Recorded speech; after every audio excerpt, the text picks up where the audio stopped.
Hello friends, welcome back to my channel. So in this video मैं आपको बताने वाली हूँ कि मेरा एग्ज़ाम में कितने अटेम्प्ट्स हुए हैं और क्या लेवल रहा एग्ज़ाम का। और मेरा जो एग्ज़ाम था, अगर किसी को नहीं पता होगा तो वैसे मैंने पहले बता दिया था। तो मेरा एग्ज़ाम आज ही था 23 अगस्त को सेकंड शिफ्ट में। एंड जो लेवल था वो पेपर का, मैं बता रही हूँ आपको, बहुत ज़्यादा डिफ़िकल्ट था।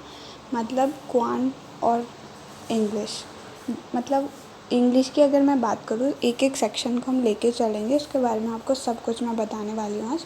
तो इंग्लिश की बात करें तो इंग्लिश में ना सबसे पहले जो आरसी था वो डायरेक्टली आप अंडरस्टैंड नहीं कर पाओगे। मतलब उसका जो लैंग्वेज थी ना, वो थोड़ी सी हम डिफ़िकल्ट मान के चलेंगे। एंड देन फिर बात आती है वोकैब की। आरसी में वोकैब एक तो वर्ड केस था और एक से था, तो वो दोनों इजी थी, वोकैब इजी थी। बट जो लैंग्वेज थी वो डिफ़िकल्ट थी। इनकरेक्ट और करेक्ट दोनों पूछा था उसने। किसी सेंटेंस में एरर के क्वेश्चन इनकरेक्ट पूछ रहा है और दो में करेक्ट पूछा था। और उसके बाद आते हैं हम पैराजम्बल पर। तो पैराजम्बल ना वैसे मेरे से तो बन गया था, और स्टार्टिंग वर्ड मुझे वैसे इसका लिखना मैं भूल गई, लेकिन स्टार्टिंग वर्ड शायद से डी बन रहा था। मतलब जहाँ से वो स्टार्ट हो रहा था ना, मुझे इतना याद नहीं है, पर इतना मतलब अभी भी मैं वीडियो बना रही हूँ ना, मेरी धड़कन ऐसे तेज़ तेज़ हो रही है, क्योंकि इतना लेवल पिछले साल से भी इनफैक्ट ज़्यादा ही था। और वहाँ पर इतनी गर्मी थी ना, तो पूरा दिमाग गर्म हो गया मेरा तो वहाँ एग्ज़ाम देने में। तो मैं आपको बताती हूँ, इंग्लिश में पैराजम्बल है ना, वहाँ पर ऐसा कुछ था, एक्टिविटीज़ को लेके था शायद, कि आप उसको ऐसे ही, पता नहीं क्या वर्ड था, मुझे याद नहीं है। बट हाँ, मैं ये कह सकती हूँ कि पेयर बन रहे थे वहाँ पे पैराजम्बल में, मेरे पेयर बन गए थे। तो एक वेरिएबल्स था, फैक्टर्स से पेयर बन रहे थे, इंटरनल और एक्सटर्नल फैक्टर्स से पेयर बन रहे थे। और लास्ट में फिर ओवरऑल, इसलिए हम, हाँ याद आ गया मुझे, कि कंज्यूमर जो प्रोडक्ट ख़रीदता है ना, उसके बारे में था कि वो किस तरीके से अपनी चॉइसेस को रखता है सामने, कौन सा फेवर करता है प्रोडक्ट। तो ये पैसेज था, मुझे याद आ गया। और इसमें हम सबसे पहले शायद से डी से बन रहा था या फिर सी से, इसमें शायद से डी बन रहा था, डी से, और उसके बाद शायद बी आया था। ठीक है, तो इस तरीके से ये बनेगा। और उसके बाद आता है फिर हम फ्रेज़ रिप्लेसमेंट के क्वेश्चन थे। एक ब्रेकआउट था, वो मैंने नहीं किया था। मतलब मुझे पता तो था इसका मीनिंग, लेकिन मैंने नहीं किया क्योंकि मैं श्योर नहीं थी इसका मीनिंग। अगर ब्रेक डाउन आता तो मैं अच्छे से करती, लेकिन ब्रेकआउट आ गया। और फिर आता है हमारे पास फ्रेज़ रिप्लेसमेंट। वर्ड स्वैप के क्वेश्चन थे, वो इजी थे, बन गए थे आसानी से, और बाकी सब तो इजी था, बस आरसी थोड़ा सा मुझे डिफ़िकल्ट लगा था।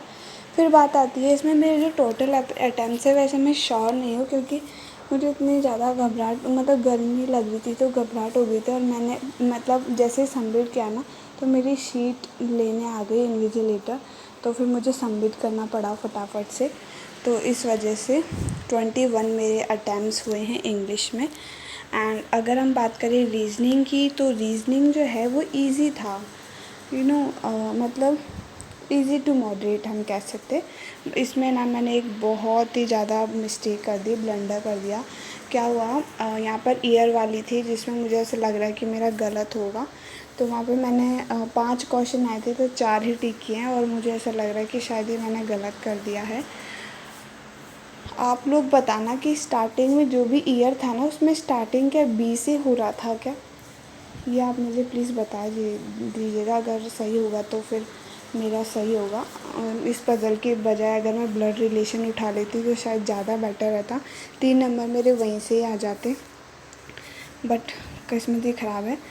और इसमें मेरे जो अटैम्प्ट, वैसे मैंने 30 करे हैं, लेकिन अगर 4 अगर गलत चले गए तो 25 के अराउंड मेरे मार्क्स आएंगे। ठीक है, तो मैं इसको 25 ही लेके अभी तो 25 आउट ऑफ 30 कर लेती हूँ। ठीक है, मतलब अटैम्प्ट मैंने 30 किए हैं, पर मुझे ऐसा लग रहा है कि इसमें मेरे 25 ही आएंगे। मतलब 4 गलत मान लो और एक नेगेटिव का काट लो। ठीक है, और बाकी तो मेरे कंफर्म सही है। ठीक है, हम हमेशा मतलब मिनिमम मार्क्स लेके चलूँगी मैं हमेशा, ताकि मैं एग्जैक्ट कर सकूँ कि कितने मार्क्स आए। और क्वांट तो पूछो ही मत, तो वही बहुत ज़्यादा लेवल हार्ड आया था इसका। इसमें और यहाँ पर ना रीजनिंग में मोर देन 4 बन रहे थे, वो क्या बोलते हैं, पेयर फॉर्मेशन का, ठीक है। और जो आता है ना ऑड वन आउट वाला, उसमें सेकंड आंसर था, मतलब उसमें जी एक वर्ड छोड़ के होता है वो, लेकिन किसी में 2-3 छोड़ के था, तो ऐसा था। और बाकी तो मैं आपको क्या ही बताऊँ, रीजनिंग में ईज़ी था रीजनिंग। अगर बस ये है कि पजल्स अच्छे से स्ट्रॉन्ग होनी चाहिए आपकी रीजनिंग में, बस यही है। जहाँ तक कि मैं और क्वांट की बात करें तो क्वांटे मेरे वैसे काफ़ी ज़्यादा कम रहे हैं। मुझे एग्जैक्टली पता नहीं है, आपको पता मैंने बताया कि मैंने देख नहीं पाया, बट 17 अटैम्प्ट मेरे क्वांट में है, जिसमें मैंने फ़र्स्ट वाली डीआई करी थी। एक तो पहले तो मैंने छोड़ दी, मुझे डीआई बहुत हार्ड लगी, इसलिए मैंने सोचा मैं फटाफट पहले ना रॉन्ग नंबर सीरीज़ या सिंप्लीफिकेशन कोई आया होगा वो करूँगी। मुझे तो सिंप्लीफिकेशन वही नहीं मिल रहे, सिर्फ 2 मुझे सिंप्लीफिकेशन मिले, आई थिंक 2 से या 3 बस, इससे ज़्यादा नहीं। मैं खुद ही आधा टाइम तो मुझे सिंप्लीफिकेशन ढूंढने में ही लग गया। मैं देखिए ऐसे कैसे हो सकता है। फिर बाद में रॉन्ग नंबर आया था तो वो मैंने किया, भाई ठीक है अब नहीं है। उसके बाद फिर मैंने अरिथमेटिक किया 1-2 तो फिर मैंने देखा इससे अरिथमेटिक में थोड़ा सा वीक पार्ट है, तो इतना अगर मैं इसमें टाइम लगा दूँ, क्योंकि अरिथमेटिक करने में मुझे कभी कभार किसी क्वेश्चन में 1 नंबर मिल लग जाता है, क्योंकि डायरेक्ट अरिथमेटिक में डायरेक्टली नहीं थे भाई, इतने इजी भी नहीं थे कि आप डायरेक्ट करो हो गया सॉल्व, ठीक है। तो फिर बाद में मैंने किया डीआई, तो दूसरी वाली डीआई तो मैंने छुई ही नहीं, देख के ही चली गई मैं तो, क्योंकि वो बहुत ज़्यादा हार्ड थी, दिख ही ऐसे रहा था, उसमें बहुत ज़्यादा टाइम लगता।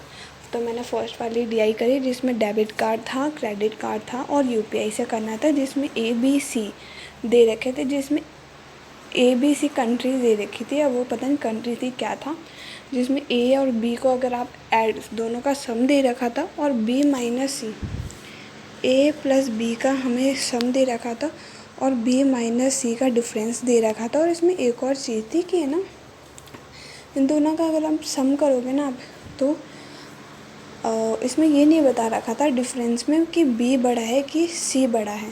तो यहाँ पर है ना आपको डिफरेंस करके फिर देखना पड़ेगा, अगर B का सम छोटा आ रहा है कि बड़ा आ रहा है, तो उस तरीके से आपको थोड़ा सा यहाँ पे और वो दिमाग लगाना पड़ता है, वरना डायरेक्ट दे देता है कि B बड़ा है या C छोटा है, तो आराम से सॉल्व हो जाता वो।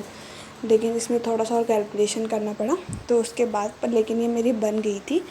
और इसमें मैंने एक छोड़ दिया, मैंने एक क्वेश्चन जो है वो बहुत लेंदी था, मैंने सोचा इतने टाइम में कोई और ही बना ली थी, फालतू में कोई गलत हो जाएगा। तो इसमें जो मेरा अटैम्प्ट थे वो 17 थे। तो ये था मेरा अटैम्प्ट, जो कि काफ़ी ज़्यादा, मतलब मुझे तो पता नहीं, मैं अपसेट ही हूँ इन मार्क्स से। मतलब एग्ज़ाम, मतलब पिछली बार मैंने इससे अच्छा परफॉर्म कर लिया था, और मॉक में भी इससे अच्छा ही परफॉर्म कर लेती हूँ, बट पता नहीं मेरे वहाँ जाके क्या हो गया, कभी कभार पता नहीं मेरा दिमाग ही काम करना बंद कर देता है, गर्मी की वजह से या फिर कोई और ही है, ठीक है। तो ये था मेरे अटैम्प्ट, बट हाँ इंग्लिश में मैंने जो भी किया ना, मुझे ऐसा लग रहा है कि ज़्यादातर सही होंगे, अगर मेरे पैराग्रामर में कोई गड़बड़ी ना निकले तो। और बाकी मैंने इस बार इंग्लिश का प्योर ध्यान रखा है कि मैं ऐसे तुक्के ना लगाऊं, है ना, तो वही क्या है। और इसमें केस का मैंने जो सिनोनिम टिक किया है वो सिचुएशन किया है, और से का मैंने स्पीक किया है, आप देख लेना, है ना। और तो क्या था, और मैंने याद नहीं आ रहा, तो ये सब मैंने किया था, ठीक है। तो बाकी अगर मैं अपने मार्क्स का ओवरऑल बताऊं कि कितने आने चाहिए, कितने आएंगे मतलब, तो मैं बता देती हूँ। मेरे जो मार्क्स हैं वो 25, वैसे तो इसमें 1 पॉइंट ज़्यादा नंबर का है, बट हम 25 ही लेके चलेंगे रीजनिंग में। और मेरे हिसाब से 15 नंबर तो मेरे इंग्लिश में आ ही जाएंगे, और 11-12 आप क्वांट में मान लो, क्योंकि यहाँ पर वेटेज कम रहता है ना क्वांट का, 1 नंबर का नहीं रहता क्वांट, तो यहाँ पे 12 या 11 आप मान लो, ठीक है। तो 30 एंड 40 और 10 नंबर मानो क्वांट में, तो 50, तो 52 या 51 ऐसे मेरे कंफर्म हो सकते हैं मार्क्स। बाकी अगर मेरे रीजनिंग को और 2-3 जोड़े तो वो बढ़ जाएगा, बस यही है। बाकी तो अगर कट ऑफ 55 प्लस गई तो मैं तो निकल ही जाऊँगी शायद से। बाकी देखते हैं क्या होता है, आप बताइएगा आपका कैसा रहा एग्ज़ाम, और देखो, मेरे अकॉर्डिंग अब आप कोई पूछोगे कि एग्ज़ाम मेंस के लिए प्रिपेयर करें या नहीं करें, तो मेरे अकॉर्डिंग मैं तो करने वाली हूँ देखो, क्योंकि मैंने पिछली बार ऐसे ही सोच के किया नहीं था और फिर मैं हो गया मेरा प्री क्लियर और फिर 1 महीने में आप कुछ नहीं कर पाते हो। तो ये सोच के करो कि हम तो भाई 80 अटेम्प्ट करके आए, मेरा तो हो ही जाएगा। नहीं होगा वो सब बात की बात है।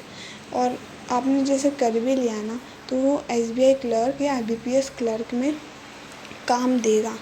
आजकल कंपटीशन बहुत ज़्यादा बढ़ गया है, तो मेहनत करनी पड़ेगी। मतलब आप सेंटर पे जाओगे ना, इतनी भीड़ होती है जैसे कोई मेला लग रहा है बच्चों का। बहुत ही ज़्यादा भीड़ है। मैं तो कंपटीशन बहुत हो गया है, बहुत पढ़ना पड़ेगा।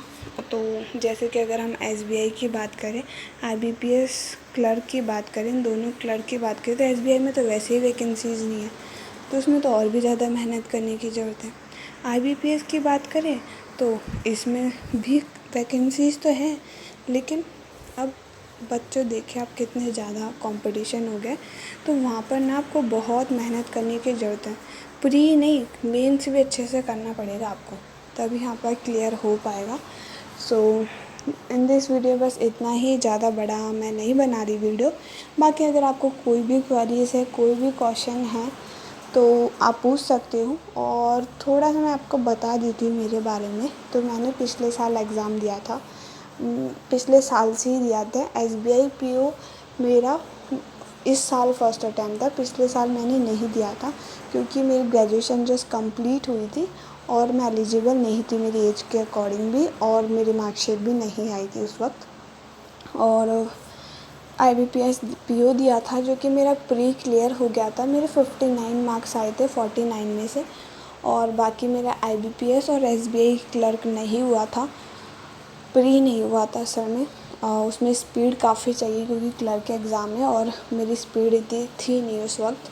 और फिर आरआरबी क्लर्क मेरा हो गया था, प्री भी हो गया था, एंड मेंस में मेरे सिर्फ 10 मार्क्स से मैं रह गई थी, अदरवाइज़ मेरा आरआरबी क्लर्क भी हो जाता। और आरआरबी पीओ हो गया था मेरा, प्री भी हो गया था और मेंस मेरा रह गया था। और अब बात करें इस साल की, तो एसबीआई पीओ मेरा फर्स्ट अटैम्प्ट था जो कि मैंने दे दिया है, उसके बारे में मैंने बता दिया है वीडियो में। आप वहाँ जाके देख सकते हो मेरे चैनल पर कितने अटैम्प्ट किए हैं, क्या करा है सब। और उसमें मैंने आंसर्स भी बताए आपको, क्योंकि उस टाइम पे मैं लिख के लाई थी, क्योंकि मैं अपने आप से खुश थी कि भाई अच्छा किया ऐसे करके। और इस बार मैं पता नहीं बहुत ज़्यादा डिप्रेस्ड हो गई, तो इस वजह से मैं लिखने का मन ही नहीं हुआ आंसर्स को। और वैसे भी वो शीट ले गए फटाफट, वरना पिछली बार थोड़ा देर तक मेरी शीट रही थी तो मैंने फटाफट नोट कर लिया इस वजह से। और बस यही है अभी तक तो। बाकी मैं आपको अप टू डेट करती रहूँगी चीज़ों से, जो भी कुछ होगा। बाकी थैंक यू इतनी देर मुझे सुनने के लिए, देखने के लिए। एंड अगर आप चैनल पर नए आए हो तो सब्सक्राइब कर लेना चैनल को, लाइक कर देना और शेयर भी कर देना। ठीक है, दैट्स ऑल, थैंक यू।